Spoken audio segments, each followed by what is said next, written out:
I have been doing a bit of spending in the non-essentials category lately, and I thought I'd share with you what I spent some money on this month, as well as the things that I decided to pass on. So if you're new here, welcome. My name is Christiana, and on this channel, I used to post about personal finance and my journey to financial independence and retiring early. But since I got married and had a kid, my timeline to financial independence has changed significantly. And that's wonderful and well and good, and as it should be. But I found that I was getting kind of a little bit discouraged posting financial independence updates because my timeline is just different these days. So now I mainly focus on minimalism and living life to the fullest within my financial means, which is on a relatively low salary and living in an extremely high cost of living area. We live in New York City, so I try to make the most of what I have, living responsibly, which is exciting and a challenge, but a wonderful one. So that's what I'm doing on this channel now. So without further ado, let me get into things that I've been spending my money on lately in the non-essentials category. Okay, so the first thing that I bought that was non-essential was a ticket to an event, and that event was Vintage Con here in Manhattan. It was at the Metropolitan Pavilion. I had never heard of this event, but the Instagram marketing got me hard. I have fallen down this whole, or kind of stepped into an era of admiration for the whole vintage aesthetic, that Y2K era aesthetic. It started because we visited a shop in Wilmington, North Carolina, when we were down there for that whole business work fun trip in April. This shop was Cape Fear Market, and it was like a vintage, it's one guy, and I just really respected his hustle. He's on Instagram, it's Cape Fear Market, and he was just out there, like he was man in the shop, but he was also like taking pictures of clothes and posting on Instagram. And I just, again, I respected his hustle and I really enjoyed that aesthetic. And I bought a couple shirts from him and I really liked those shirts. So I have been looking up the Y2K aesthetic, and that's how Instagram kind of targeted me for this event. And they were right, because I actually had a really good time going. It was fun to go to. So what this event was, the ticket was, I want to say it was $15, but if you downloaded the app and paid through the app, you got $5 off and a free t-shirt, like a vintage t-shirt. And again, I respected the hustle of the event organizers, so I went early as well. I think it was the early bird discount deal as well. And of course, they want you to download their app and put in your credit card information. So I'm like, I hear you on that. So I did that. And again, it was like one guy kind of like hustling, trying to get this together. Like obviously there was a team, but like it was one guy out working the line. And he had like a big box of like vintage t-shirts, and you reached in blind and just grabbed a t-shirt. And I actually really liked the t-shirt that I got. And it was a fun shirt. So I feel like I got a free shirt and I got to attend the event. And I feel like that was a good trade. So the event was a lot of fun. And I think because I went so early, things were kind of like, vendors were set up, but like still kind of like putting out their things. And I got to take a look, but I'm not someone at this point in my life that spends money early. And I should have sort of twigged that. I should have understood that a shopping event maybe wasn't the right place for me, but it was a lot of fun to go and look. It might have been fun to go with like a local friend as well. So it was just kind of me looking around, but I had a lot of fun going and just kind of admiring. So overall, I think that this was $10 and a free shirt worthwhile. So I had fun. But once I came home from the event, I deleted the app completely off my phone and took down my credit card info. So I know, like, I want to support them in their new app, but you're not getting my credit card info just sitting on my phone like that. The next thing I purchased was something I've been wanting for a while. So my style these days is very laid back, sort of, I don't say rough and tumble, but I'm a mom, I have a little one, things get dirty, I'm wiping hands.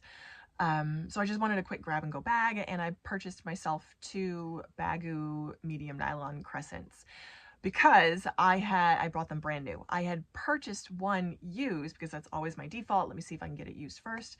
So I purchased one from Poshmark, and it was great and I loved it. And I like fell in love instantly, but I was like, I wonder what it would be like new, because they're not that expensive. And the world of handbags, they were, I mean, the one that I bought used was $35, and the one that I purchased new was $50. So, I mean, depending on your frame of reference, that's either a lot of money for a purse or like not that bad.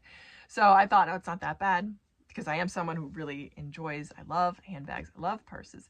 So that was like a little treat to myself. And what ended up happening, I bought one in black and one in leopard, and ended up giving the black one to my mom, and I kept the leopard one. And I love the style. I love the bag. The nylon is just so much fun to use, and I really enjoy it. But I think it's a little bit too much leopard print for me. So I think I will probably end up giving her the leopard as well, and maybe getting myself another black one used. It really wasn't that much of a difference between buying used and buying new, so lesson to myself, but it's something all in that I enjoyed, and I really brought me happiness this month. The third thing I purchased was something that I had been wanting for ages, and that is a pair of Asics Onitsuka Tiger sneakers, the Mexico 66. I spent $146 on these, including shipping. So frame of reference, the last two sneakers, I'm not a shoe person at all. I'm not a sneaker person at all.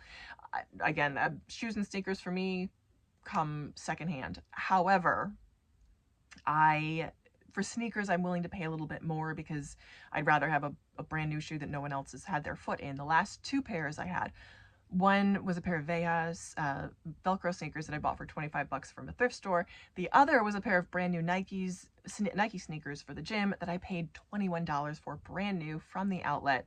This was an ordeal, and I saw them and they were $60 originally, but when I got to the register, they were having like a 30% off sale, and then I got an additional 20% off for an extended size. I'm a women's size 9, so I don't know how that happened, but these shoes in this style were size 10, so I will take it. So again, the last two pairs of sneakers I purchased were $25 and $21 respectively, so to spend $146 on this pair of shoes was a lot. The reason I like these shoes, I wanted these shoes for so long, was because I read the book Shoe Dog about Phil Knight and how he started the company Nike, and he used to import Onitsuka Tiger sneakers into the US, and I loved that. That was how he started Nike, and then he and his track coach Braverman developed the Nike style together. So I like the Onitsuka style as one. Again, the legend of like how he did that, how he started his company, I thought was really cool. So I'd wanted them for at least a year, and I just really like that classic, the Mexico 66 style. And the thing is, you can't get them here in the US directly, so you have to order them either from a like a third-party site. So I ordered them about 2 weeks ago, and they're due to arrive any day now. I never got a ship notice on them, so. And again, I read that book a year and a half ago, and I held off buying this pair of sneakers. They were also featured. They're actually not featured in the movie Kill Bill, but a similar style was used in those. So that's what like everyone knows them, or some people know them as. I just wanted them because of the Nike connection and how Phil Knight started his entrepreneurial journey with Onitsuka, and I just think that they look cool. So that was something that I've been wanting for a long time, and I finally took the plunge. This next item were two things for my husband, and he is not someone that buys things for himself at all, ever. Ever. I feel like I'm gonna say a typical man, but he will make sure everyone else is taken care of before he gets things for himself. So I thought it was high time he got something for himself, and he'd been needing some new shirts. I actually got him new Under Armour shirts about a year and a half ago, and they just did not hold up well in the wash. Like, we bought them brand new from the store because that's the majority of what he wears, and they just started falling apart in the wash. Meanwhile, he has shirts from like 10 years ago that are still really good quality, so I don't want to complain like, oh, the newer stuff is not great quality, but I mean, that's what's happening. So what I did was I purchased him 2 Viore polo shirts because we'd heard good things about the brand Viore and we wanted to try them out. So I got him a gray and a black. This gray shirt, and an all in, the total was $172, but we got to the register and I bought them from the boutique because there's one like close to us. And we got to the register and I was like, oh my gosh.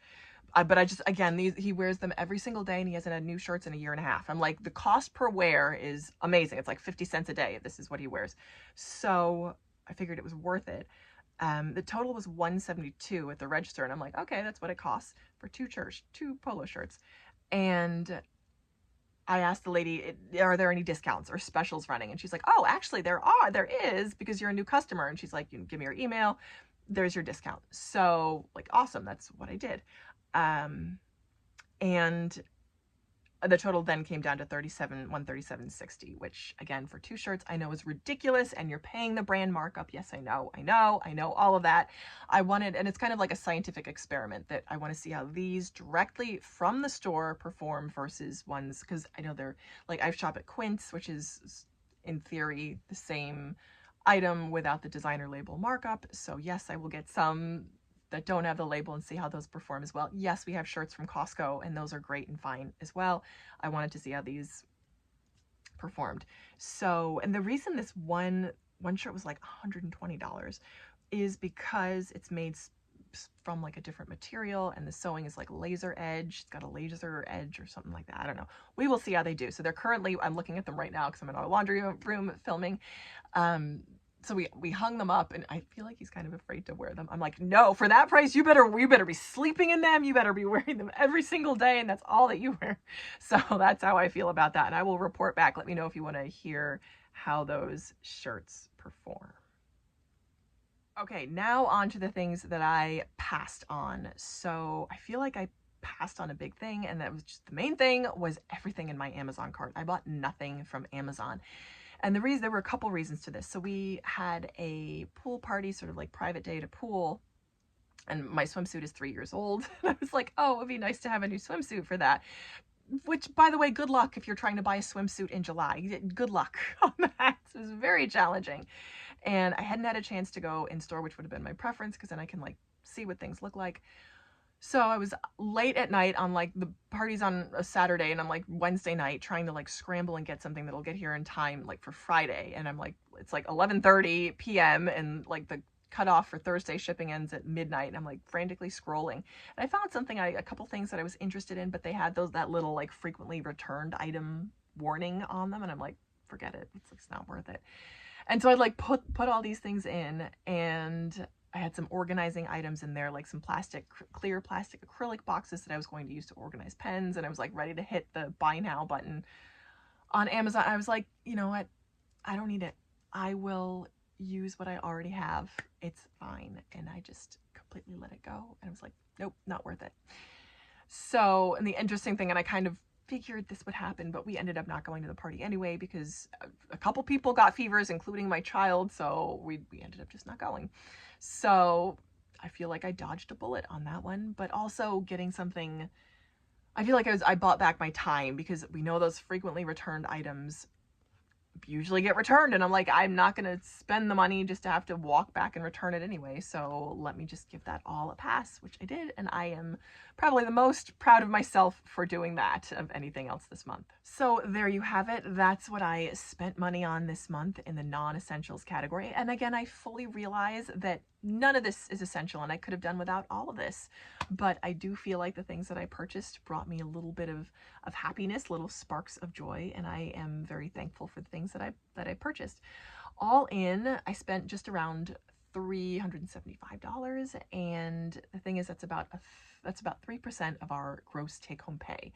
We are also credit card debt-free, saving and investing. So those are the things that make me say, okay, we have our automated savings and investments.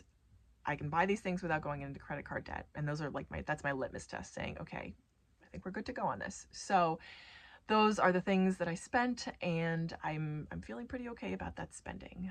That's not typical. That's not what I spend typically on non-essentials in the average month, but that was just something that I did that I enjoyed doing. So thank you so much for watching. Let me know if you want to hear more about my spending. I just kind of on a content experimentation at this point in my channel, and just want to see what is most interesting for you to watch. So again, thank you for watching, and I hope you'll keep watching. Bye.